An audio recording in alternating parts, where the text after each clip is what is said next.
right. Well, last week is what you might call where the rubber hits the road. It's easy to kind of have our heads in the clouds and think about what might be until it comes time to start living it out. It gets a little more difficult. We talked about the cost of discipleship. When people have a spiritual experience or they have an emotional high, they tend to make a bold profession. But when it comes time to live it out, to prove it, oftentimes it becomes more difficult than they thought it would. Why is that? Like, how is it that we can be so sure of something one moment and then later on do a 180 when it comes time to really make a commitment? And I would suggest to you that's because that we haven't counted the cost. We haven't thought it through. Those genuine commitments don't usually happen on the mountaintop. Okay, they usually happen in the valley. If they happen on the mountaintop, then there is a tendency to kind of falter when times get tough. In the parable of the sower and the seeds, Jesus is telling the people that the seed represents the gospel, and it's being all spread around, so it's being preached all over the place. And Jesus says that some of it falls on rocky ground where there wasn't much soil, and it springs up right away. And Jesus says these are those who receive the gospel with joy, and they're excited about it, and so they spring right up. But because they have no depth of soil, because it falls in rocky places, when times of difficulty come, when the sun comes out, when the heat gets turned up, they wilt. They bail. And he says that's what those are. And then Jesus said that there's another type of seed that falls amongst thorns. And when those try to grow, they get choked out by the thorns, by the thistles. So the first kind grew up, but when the sun came out, when the heat was turned up, they wilted. They let the barrier of comfort keep them from becoming a true disciple. These next ones that grow up under the thorns, Jesus says the thorns are the cares of this life and the pursuit of riches. So chasing riches, chasing personal comfort, both of these things became barriers to becoming true disciples of Christ. We talked about those two people, the scribe who approached Jesus and said, I will follow you wherever you go. And Jesus said, it's going to be a tough life. It's not what you think it's going to be. There's not going to be a lot of honor. There's not going to be a lot of pillows. It's going to be a tough life. And the next person said, I will follow you wherever you go, but I got to go bury my dad first. And Jesus said, hey, let the dead bury their dead. Don't let comfort, don't let the pursuit of personal riches, because he was waiting for his inheritance, to get in the way of making a genuine commitment. Jesus said back in Matthew 6, he said, you cannot have 1 foot firmly planted in the world and 1 foot firmly planted in the kingdom. It doesn't work that way. It's not going to last. You're going to love one and you're going to hate the other. You can't serve both God and money. It's not going to happen. You can't search for comfort. You can't search for money and be fruitful in the kingdom, if that's your focus. Having those things, not necessarily bad, but where's your focus? What are you after? It'll keep you from genuine commitment if that's your focus. Jesus said this in Luke's gospel. This is chapter 14, starting at verse 25. Now great crowds accompanied him, and he turned and he said to them, if anyone comes to me and does not hate his own father and mother and wife and children and brothers and sisters, yes, even his own life, he cannot be my disciple. Whoever does not bear his own cross and come after me cannot be my disciple. For which of you, desiring to build a tower, doesn't first sit down and count the cost, whether he has enough to complete it? Otherwise, when he has laid the foundation, he's not able to finish. All who see it will begin to mock him, saying, this man began to build, but he wasn't able to finish. Or what king, going out to encounter another king in war, will not sit down first and deliberate whether he is able with 10,000 to meet him who comes against him with 20,000? And if not, while the other is yet a great way off, he sends a delegation and asks for terms of peace. So therefore, any one of you who does not renounce all that he has cannot be my disciple. You need to think it through seriously. You need to count the cost if you're going to follow me, the cost of discipleship. Our churches today are filled with casual Christians, where the biggest cost that they might have is waking up on Sunday morning to try to make it to church. And if we don't take Jesus serious, it's not for me to say who's saved and who's not saved, okay? That's not for me to judge people's hearts. But if we do not take this serious, think it through, the cost of discipleship, then what we're going to do is we're going to falter, we're going to wilt when pressure comes our way, when we fall into the trap of chasing riches. Because it's more than just raising our hand in a service or repeating a prayer, okay? If we don't count the cost, if we found our life on Jesus, we talked about this a couple weeks ago, if we build our house on the rock, we're going to be able to survive any storm that comes our way. And if Jesus' promise is that he will be with us in the storm, okay, we need to count the cost. We need to build our house on the rock, and we'll survive any storm that comes our way.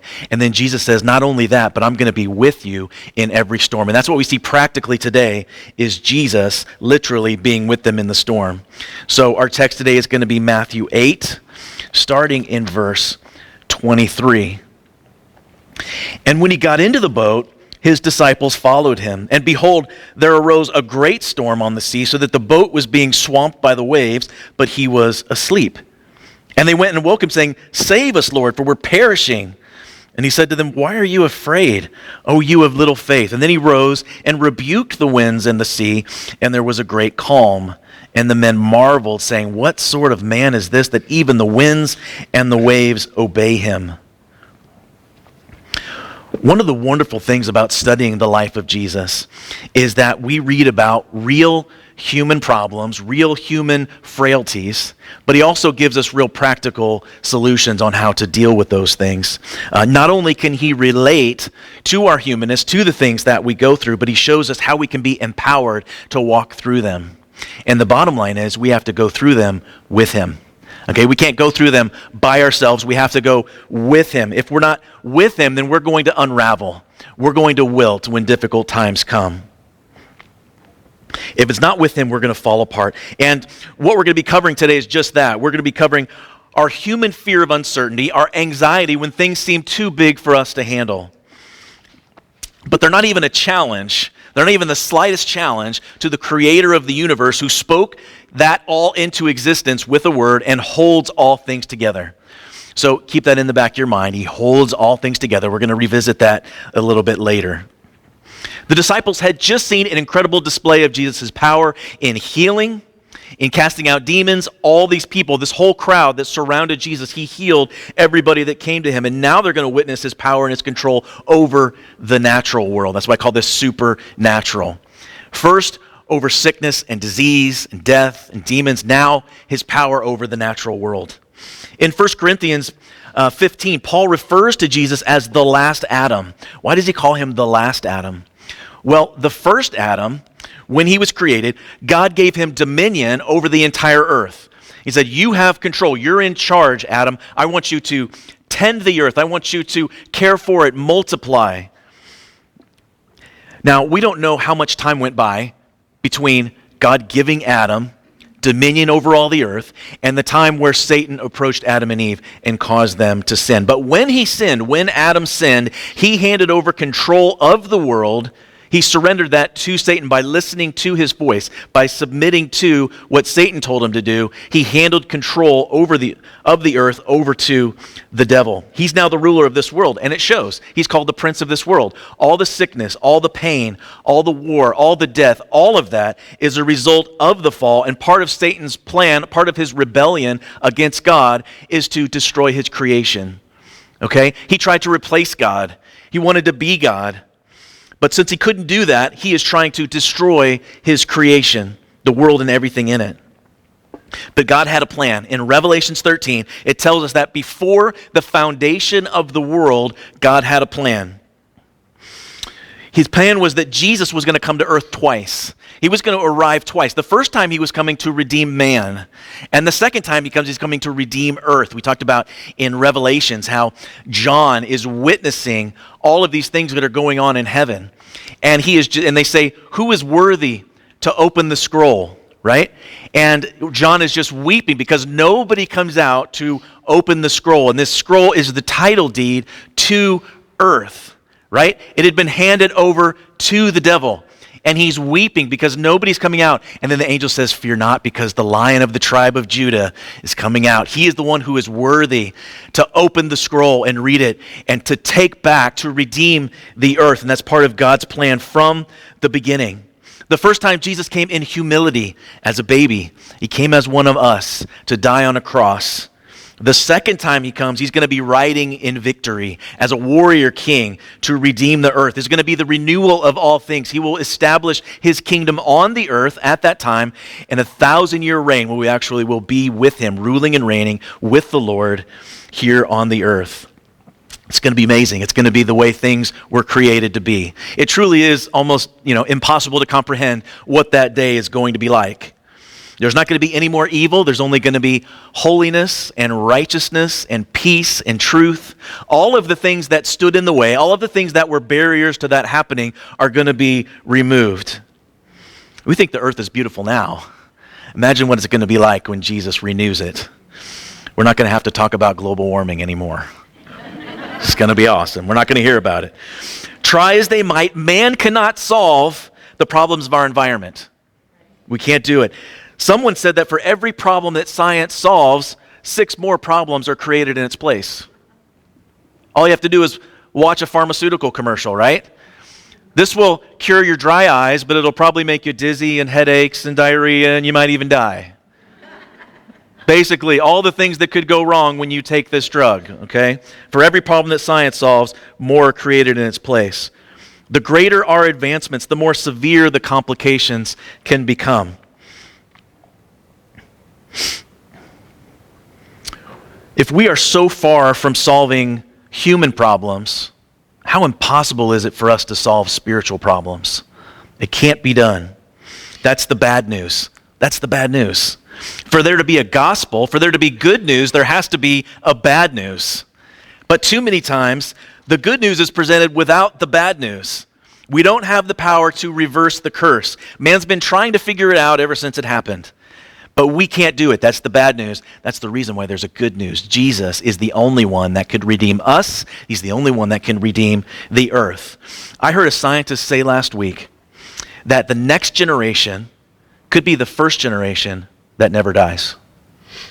A scientist said that this week. The next generation could be the first generation that never dies. Through genetic manipulation, they would be able to turn back the clock, to reverse aging. And he said this. He said they would be like gods. That sound familiar?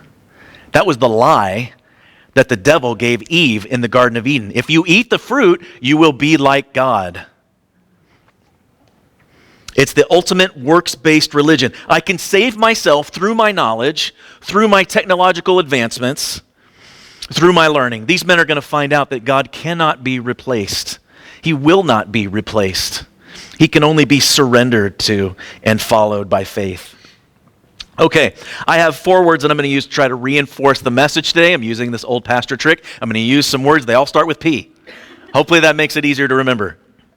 It's really just to keep me on track. The first is problem. Last week we read that the crowd was surrounding Jesus. They were pressing in on Jesus, and he gave his disciples instructions that you guys need to get ready. We're going to go over to the other side, the Sea of Galilee. Now, the Sea of Galilee is about 13 miles long by about 8 miles wide at its furthest point.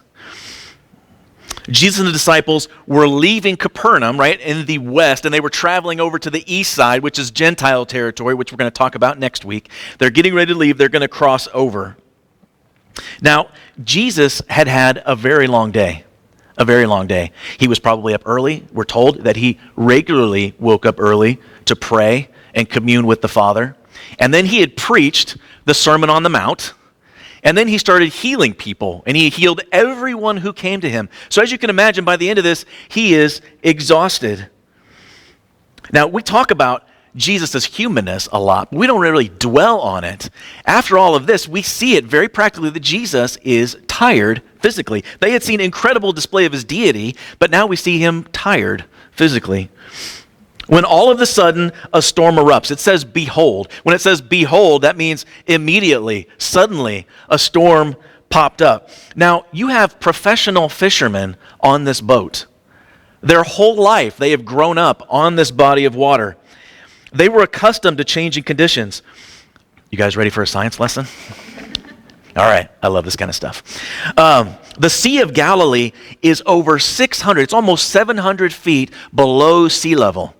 Okay, and to give you some perspective, Death Valley is our lowest point in America, and it's 282 feet below sea level. So it's almost 700 feet below sea level. Now, there is Mount Hermon to the north, and Mount Hermon is 9,200 feet above sea level. It snows there. Have anybody ever wondered when the Bible talks about snow? You're like, I don't know, snows in Israel? Where did they find that? Well, in Mount Hermon, it actually does snow quite a bit there. And so you have snow in Mount Hermon in the north, and that is about 50 miles north of where the Sea of Galilee is. And so you have all of this cold air coming down and meeting the warm air above the Sea of Galilee in the Jordan Valley, and it can whip up some storms pretty quickly. Similar to how the cold air comes in over the Rockies, right? And lands in Kansas and creates some kind of storms. Although Mount Hermon is only, like I said, about 50 miles, so they can happen really fast. The Greek word that's used for this great storm is seismos, from which we get our word seismic or seismology, which is the study of earthquakes. So this storm, the Sea of Galilee, is literally shaking. And in Mark's gospel, we're told that the waves are breaking over the boat. The waves are so big, they're breaking over the boat, and they're starting to fill up the boat. Now, you might be a heavy sleeper. I'm not a heavy sleeper. I used to be, I'm not anymore. You may be a heavy sleeper.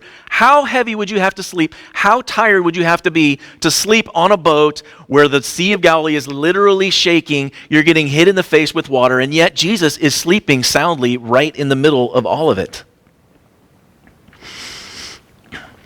There were times when my girls were young, they were little, and they're not morning people. And so I would go in to wake them up, and they would not wake up. So I would start bouncing, the mattress to try to wake them up. They'd be bouncing up and down, and they still wouldn't wake up. Or they were good pretenders, one of the two. Jesus here is sleeping in the midst of this seismic storm.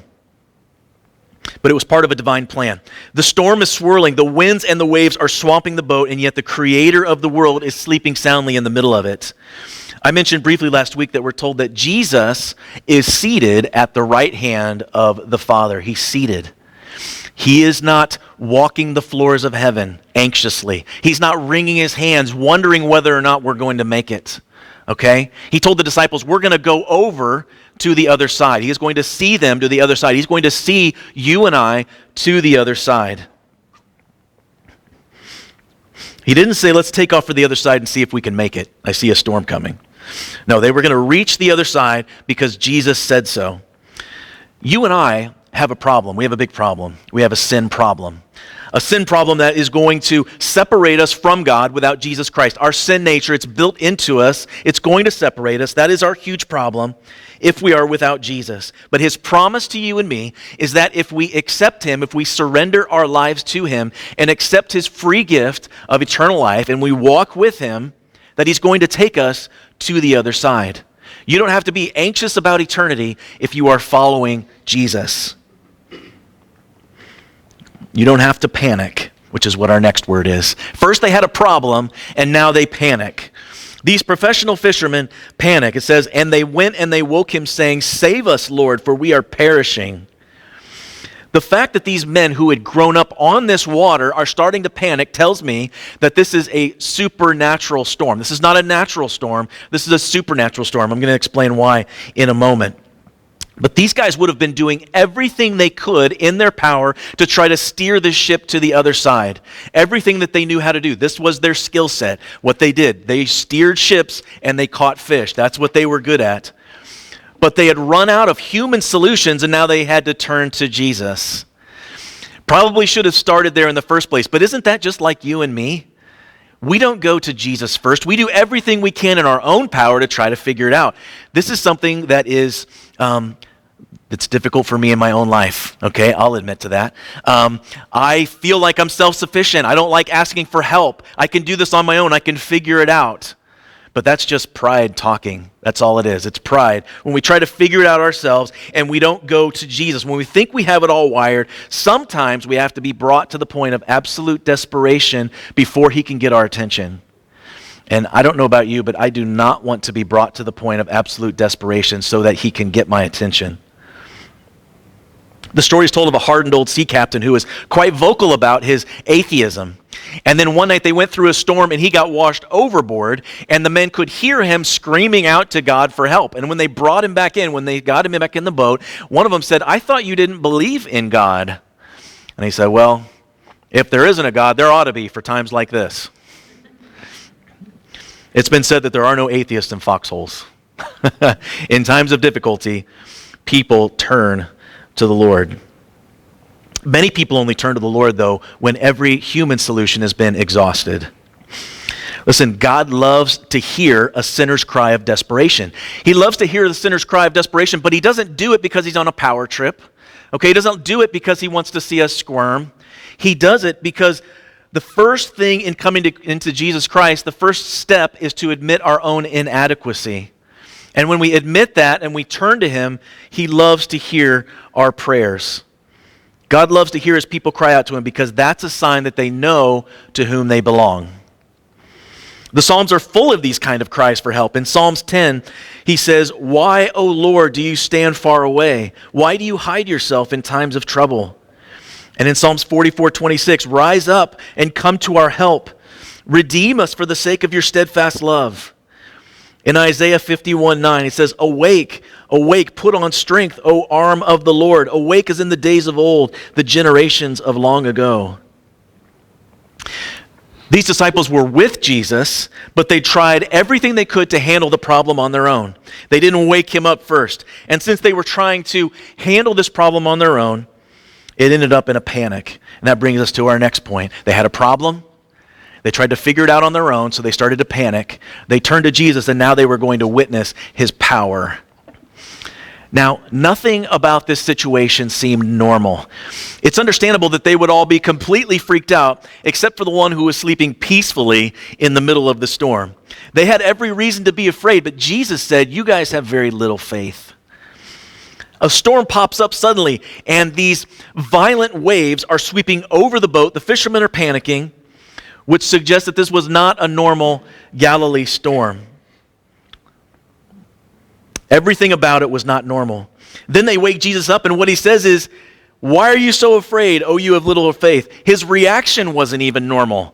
Like a normal person's reaction would be to kind of panic and freak out too, but Jesus' reaction says, as he wakes up and he assesses the situation, he says, "What's wrong with you guys? Haven't you seen enough of my power? Haven't you experienced enough of my love to know that you're perfectly safe with me? You should know that because of my power, I can help you, and because of my compassion, I will help you. Even if you should drown, don't you know that you're going to be in heaven immediately? What do you have to be afraid of?" I read this portion of Scripture, the Psalms 107. This blew my mind. I don't remember reading this portion of Scripture before, but listen to what it says. "Some went down to the sea in ships, doing business on the great waters. They saw the deeds of the Lord, his wondrous works in the deep. For he commanded and raised the stormy wind, which lifted up the waves of the sea. They mounted up to heaven. They went down to the depths. Their courage melted away in their evil plight. They reeled and staggered like drunken men and were at their wits' end." My footnote in my Bible says that all their wisdom was swallowed up. All of their human solutions were gone. "Then they cried to the Lord in their trouble, and he delivered them from their distress. He made the storm to be still. The waves of the sea were hushed. Then they were glad that the waters were quiet, and he brought them to their desired haven." Isn't that pretty amazing? This whole situation that's happening on the Sea of Galilee is playing out prophetically from what we read in Psalms 107. This was written centuries earlier. This may have rung a bell in the minds of some of the disciples after Jesus calmed the storm. You might say, "Nathan, are you just going to tell us that God's power and God's love is going to see us through anything?" Yes, I am. I guess I could have said that at the beginning, and then we could have all gone home. But then we would not be immersing ourselves in the Scriptures, like I said, and gazing at God's beauty and his goodness and having a brand new appreciation every single time of his goodness and what he does for us in our lives. But that's the essence of what we need to know, and that's the essence of what we need to consider every time we run into difficult seasons, even trouble that threatens to sink our ship. Jesus has compassion and power. It's what we talked about a few weeks ago. He's ready. He's able, but the question on everybody's mind is he willing? Is he willing to help me out of this situation? Now, Jesus didn't promise that he was going to solve every problem that we find ourselves in, but he did promise that he was going to be with us every step of the way. In John 14, Jesus says this, "And I will ask the Father, and he will give you another advocate to help you and be with you forever, the Spirit of truth. The world cannot accept him because it neither sees him nor knows him, but you know him, for he lives with you and will be in you. He's going to be with us. His Spirit is going to be with us. It's going to guide us every step of the way if we submit to him and listen for him. And we know this intellectually in our minds, but humanly speaking, knowing God's power and his compassion and trusting him are not always the same thing. We know it. We know about God's power. We know about his compassion. But are we willing to put all of our trust in him? Remember Elijah at the top of Mount Carmel when he had the face-off with the prophets of Baal? They said, let's set up two altars. We're going to put 2 sacrifices on the altar. And the God that answers with fire, he is the real God. You guys keep serving Baal. Let's see who's real. And so they get up there, and we know what happened. The prophets of Baal, they start screaming and dancing and praying all day long. And eventually Elijah's had enough. He's like, all right, that's enough, my turn. And he gets up and he prays a short prayer to God, and fire falls and consumes everything. And then he literally takes care of all the prophets of Baal. He kills them all himself. Huge victory for God, huge victory for Elijah that day. But then news of that situation reaches Queen Jezebel, and she says, I am not going to rest until I kill that prophet. And Elijah freaks out. He had just seen God's display of power in an incredible way, and now he runs and he hides in a cave and falls into a depression. He had just seen God's power. He knows it intellectually, but his humanness falters a little bit as he wonders, will God help me out of this one? That's a little bit encouraging to me when I read about some of the heroes of the faith that also were very human, right? And had seasons where they wondered, will God help me out of this? And I don't know why we have very short memories when it comes to God's goodness. We have very long memories when it comes to our hurts, right? And our failures, other people's failures. We have very long memories when it comes to that, but very short memories when it comes to the Lord for some reason. We tend to take our eyes off of him, start focusing on the storm all around us, and we start to panic. But if we keep our eyes on him, we are going to experience his power. Because if he's at peace, then we can be at peace too. He is our Prince of Peace. We read about this account again over in Mark chapter 4, and it tells us that Jesus stood up and spoke to the storm and said, peace, be still. And there's something interesting that gives us some insight on where this storm came from. Because the word that Jesus uses here, where he says be still, is literally be muzzled. When he says be still, it's literally translated from the Greek, be muzzled, like a muzzle that you would put over an animal. It's the same word he uses on multiple occasions when speaking to demons. When demons approached Jesus, when the demonic person came near Jesus, they would cry out and try to identify him as the Son of God. And he would say, be muzzled. They would not be able to speak as he cast them out. He does the same thing here with the storm, which shows us that this is a supernatural storm inspired by Satan. But Jesus calms it in an instant. And it didn't just slowly wind down. It didn't come down to a drizzle. Everything was at peace in an instant.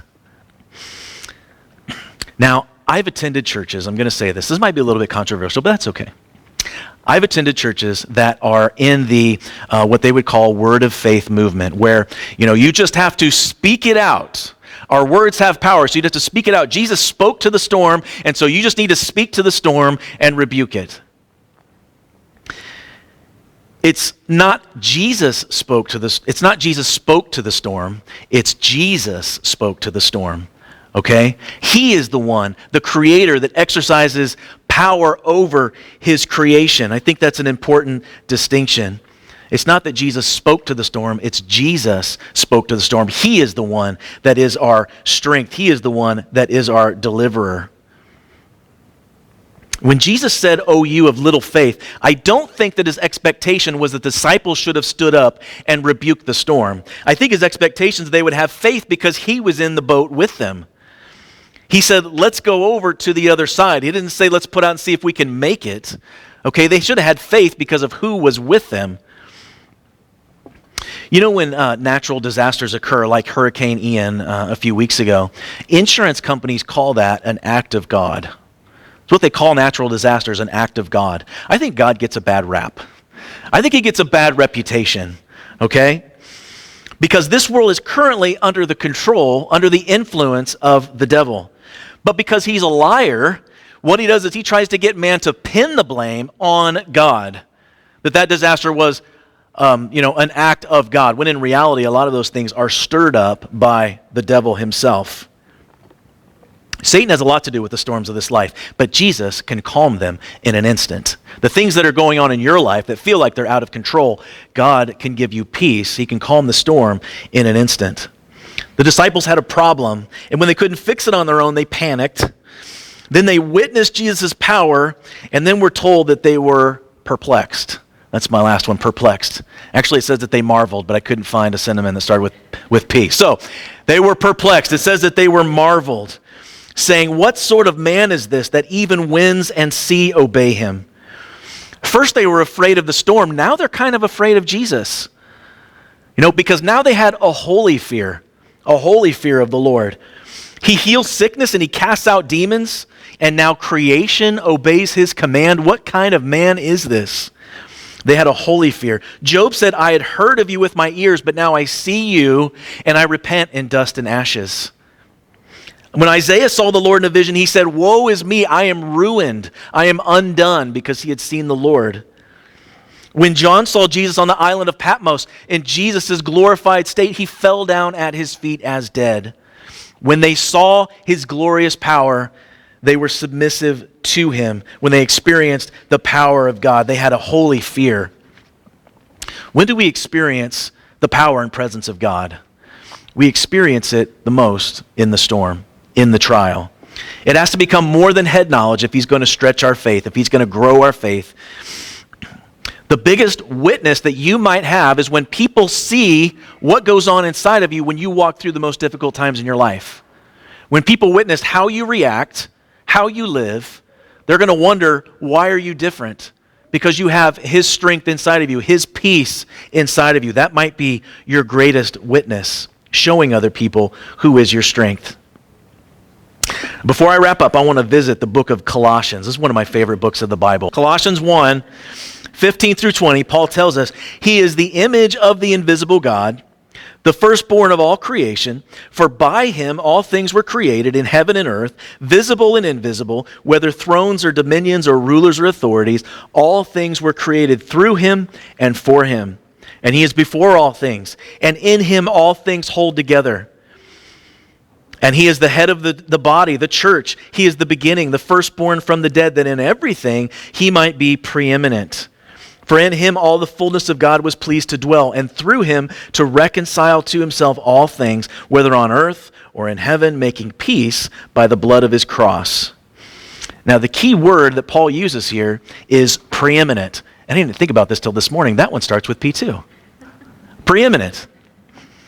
That's the point that he's trying to drive home. Here are some words that we use as synonyms for preeminent: greatest, foremost, supreme, superior, unrivaled, incomparable, unsurpassed, and matchless.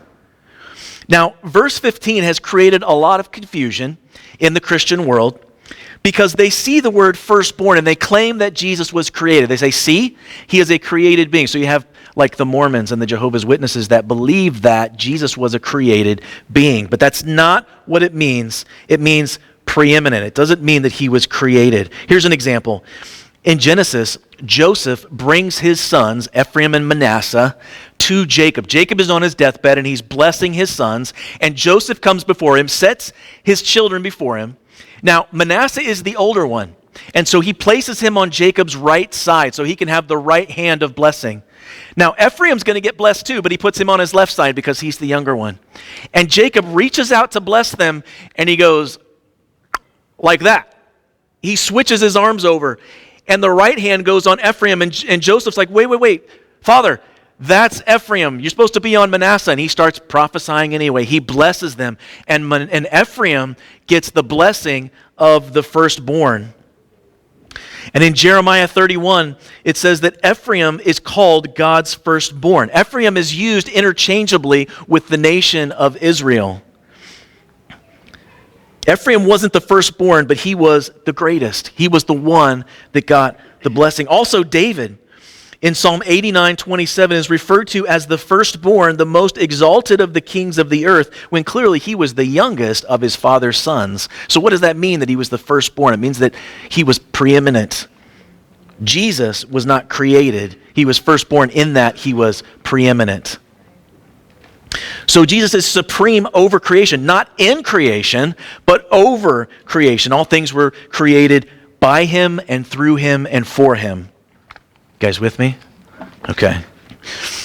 In case you haven't seen it, are you guys familiar with the new James Webb Telescope, Deep Space Telescope? I looked up some pictures of that they've captured. They are incredible pictures.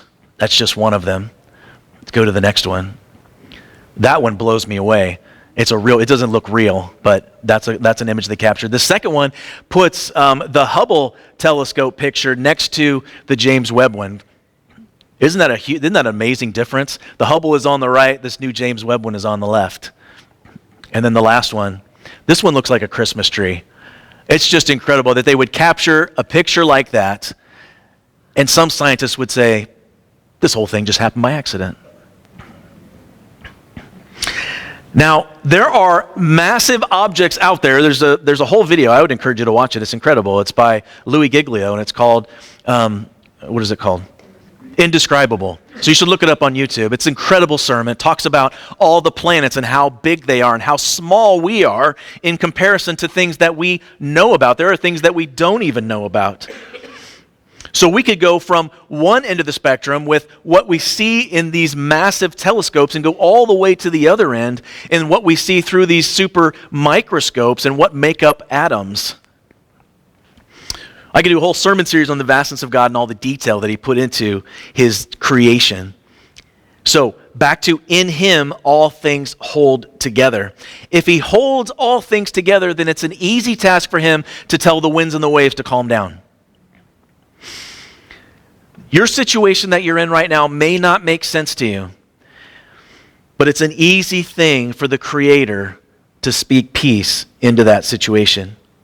Did you know that scientists don't even know how atoms are held together? They don't even know. Okay, another science lesson. Science lesson number 2. 3 parts of the atom, right? We have the electrons that are running around the outside. Then you have the nucleus, which is made up of protons and neutrons, and they're packed in there together.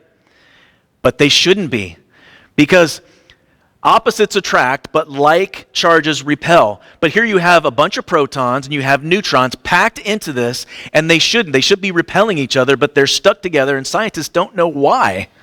And you know what they call it? They call it the force. The force, or the atomic glue that holds these things together. They don't understand it. It shouldn't be happening. But we know why these things are held together, or rather, who is holding them together. One day, Jesus is going to let go. He holds all things together, but one day, he's going to let go. Come on. The atomic bomb was made when they split the atom, right? They split the atom, and the atomic bomb happened. Now, if all the atoms in the world were split, if Jesus simply lets go, that's the end of this place as we know it. Peter writes that all the elements will melt with fervent heat, and the earth will be burned up. I would say so, if he lets go. Then Jesus will create a new heaven and a new earth where we will live with him for eternity.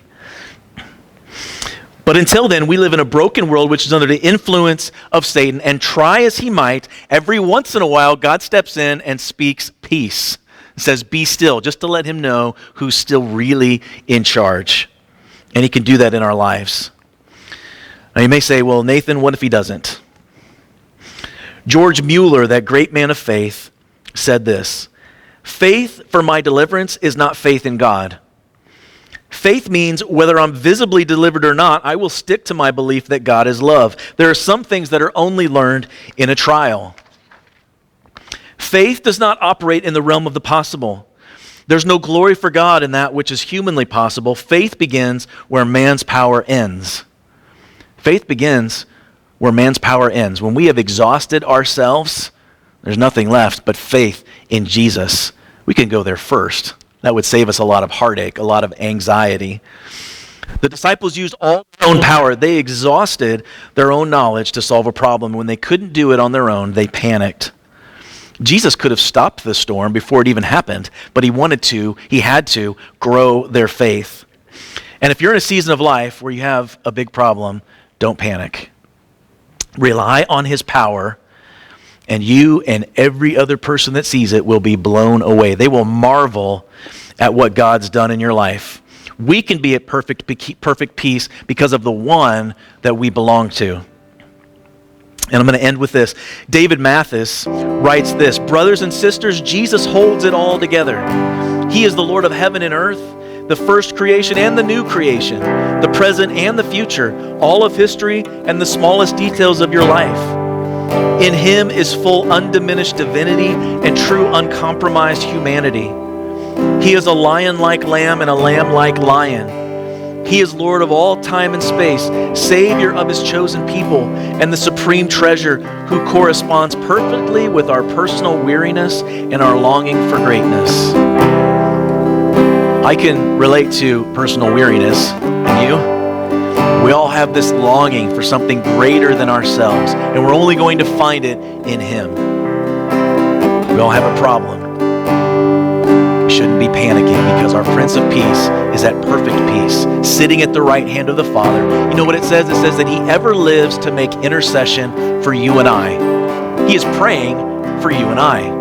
Again, he's not anxious. He's not pacing the floors of heaven. He is going to, it says that he who started a good work in you is able to complete it. He started a good work in you with salvation. That faith, he is able to complete it. He has you. Nothing can snatch you out of his hand. What is there to worry about? Have faith. Grow your faith, right? Let him do that. But let's be the ones that are proactive in going to him, so we're not brought to the point of desperation where he has to get our attention that way.